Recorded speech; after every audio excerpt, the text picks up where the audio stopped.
কি করি বলো তো চিত্রগুপ্ত? মেনে নেব ওদের দাবি? তেড়ে আসছে।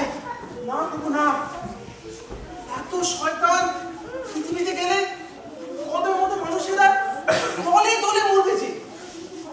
তবে কি উপায়? ও ভগবান, বাঁচাও, ওরা তেড়ে আসছে। আমি তো তোকে বলেছিলাম কদম, তুই নরকে টিকতে পারবি না, নরকে পুনর্জন্ম নে। বুঝতে পারিনি গো, পৃথিবী ছেড়ে পালালাম যাদের জন্য, তারাই যে আমার এখানে আগে এসে বসে আছে করে জানবো। কি যে করি, এই পশুগুলোকে আমি কোথায় পাঠাই?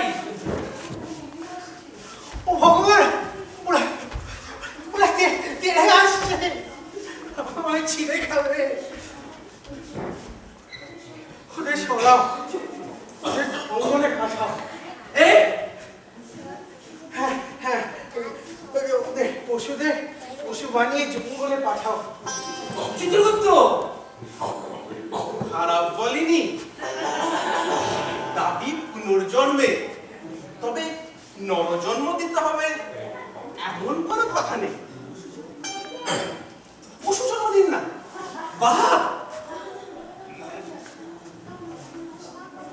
বাঘ করে দি? না না না, বাঘ না, হাওয়া মেরে মানুষে ছিঁড়ে খাবে।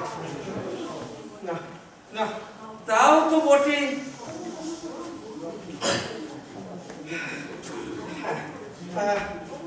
বরং গরু করে দাও।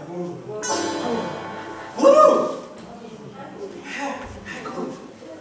ওরা এই ঘাস খাবে আর গরুদের ওই দুধ দুয়ে মানুষের দুধ খাবে। দাও, গরু করে দাও।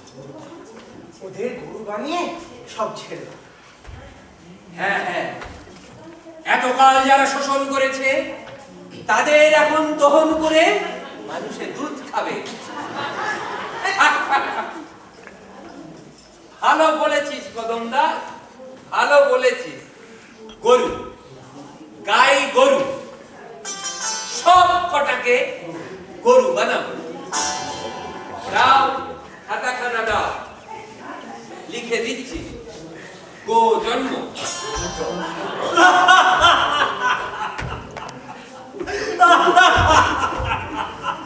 তুমি একটু থামবে বাবাজো, একটু শান্ত হও। হ্যাঁ, এখানে গো জন্ম লিখবো আর ভেতরে সব কটা গরু হয়ে যাবে তৎক্ষণাৎ। এই সামান্য বুদ্ধিটিকে তুই দিলি কদম দাস। তাহলে লিখি রঘুবীর চোমদার, ঘটোৎকচ ঢনঢনিয়া, দাড়ি বাবা, গুগলু মামা, নরকের যাবতীয় শয়তান, যা সব গরু হয়ে যায়।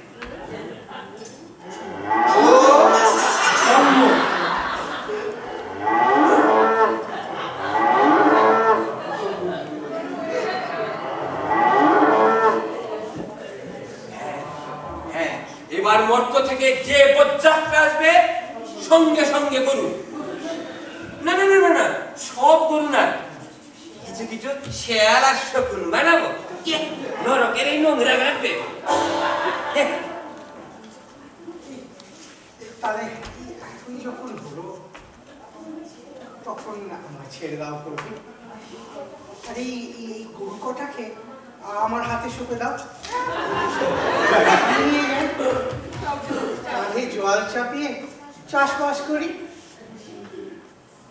সে কি বাবা কদম, আমি তো ভাবলাম তোমাকে এই সরকে রাখবো।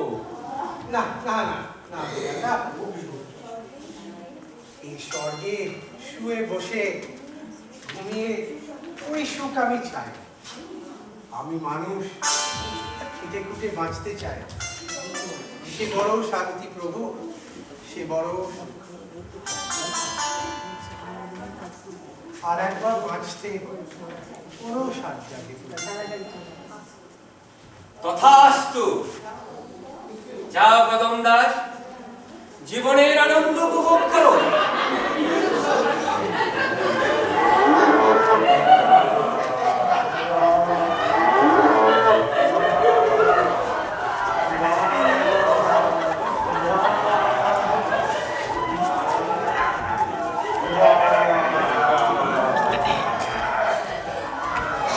হ্যাঁ, এখন এই দুঃখবতী গাভীগুলোকে নিয়ে যাও,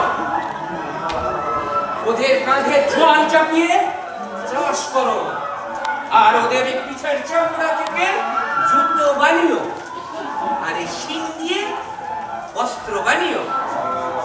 যাও বৎস, নিয়ে যাও।